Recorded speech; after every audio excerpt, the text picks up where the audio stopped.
During a week designed to celebrate the party's successes, Democrats on Wednesday sought to confront one of their biggest political weaknesses. Speakers at the Democratic National Convention tried to flip the script on Republican criticism of their immigration record, praising the Biden administration's efforts and calling Kamala Harris tough as nails on the issue. Donald Trump and his Republican allies have made the border a focal point of their criticism, Ms. Harris, calling her a failed border czar. While record numbers of migrants were detained at the border during the Biden administration, the number of unlawful crossings has now fallen for 5 consecutive months. Democrats have credited the decrease to recent actions by the administration to curb illegal immigration, including an executive order signed by President Joe Biden in June that allows U.S. immigration officials to deport migrants without processing their asylum claims.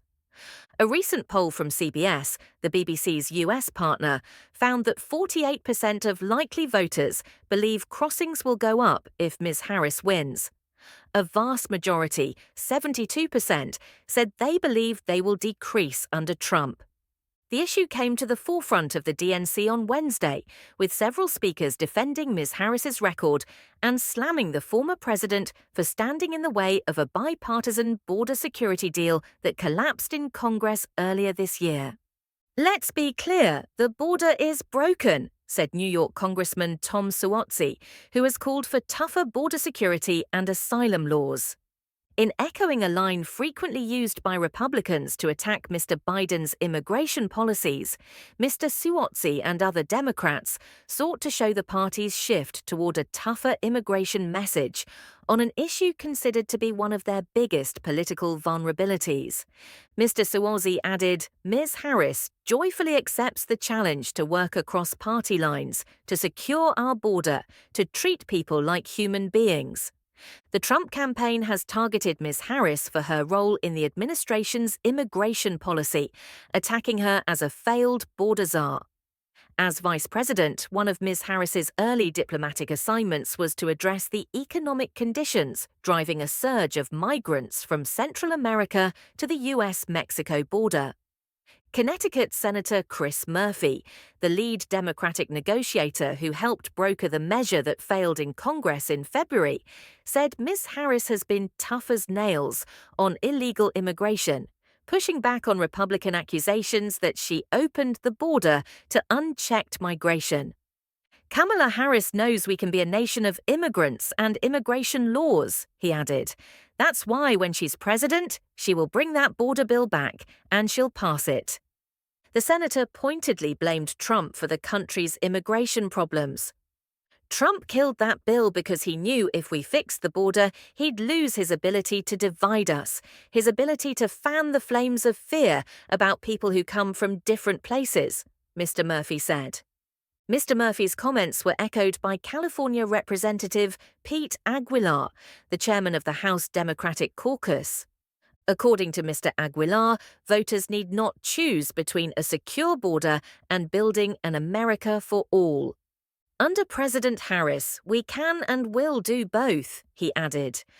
Later, Democrats played a video highlighting the stricter border policies outlined in the bill, which would have funded new border agents and technologies to combat fentanyl trafficking.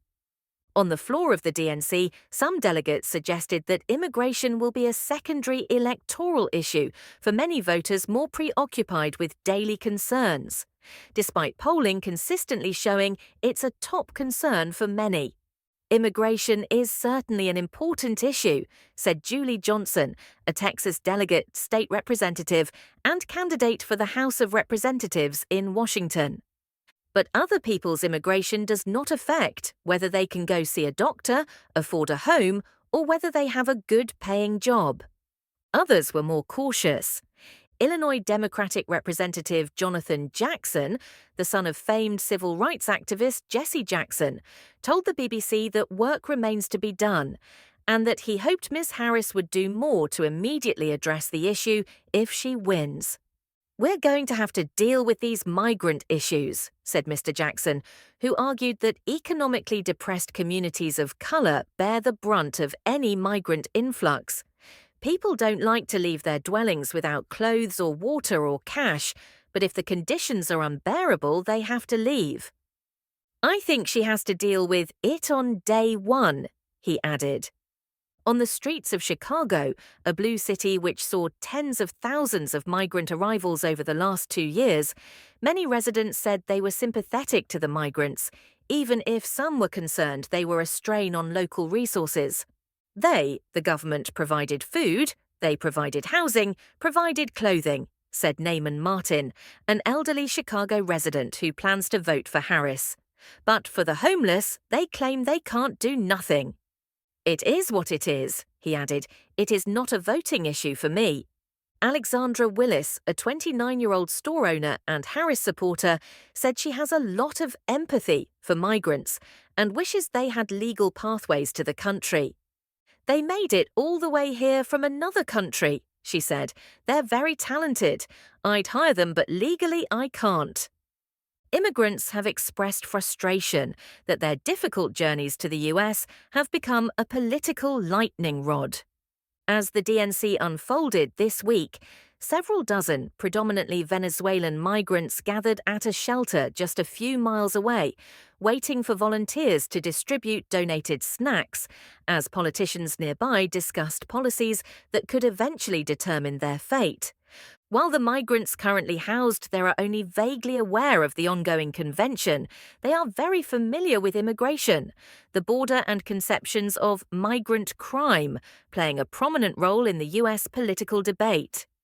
Yalitza, a Venezuelan mother of 4 who fled her country after another son of hers was killed while participating in a protest march, said she feels that migrants are unfairly demonized by politicians who don't understand the reasons that many left their countries to undertake an extremely perilous journey to the US. The trip was extremely hard. The jungle, criminals in Mexico, cartel members wanted to rape my niece. I did the trip with 4 little kids, she said. We're not here because we like it or because I want to. Everyone needs to understand that, she added. My country is in a disastrous situation. We only came here to give our children a future.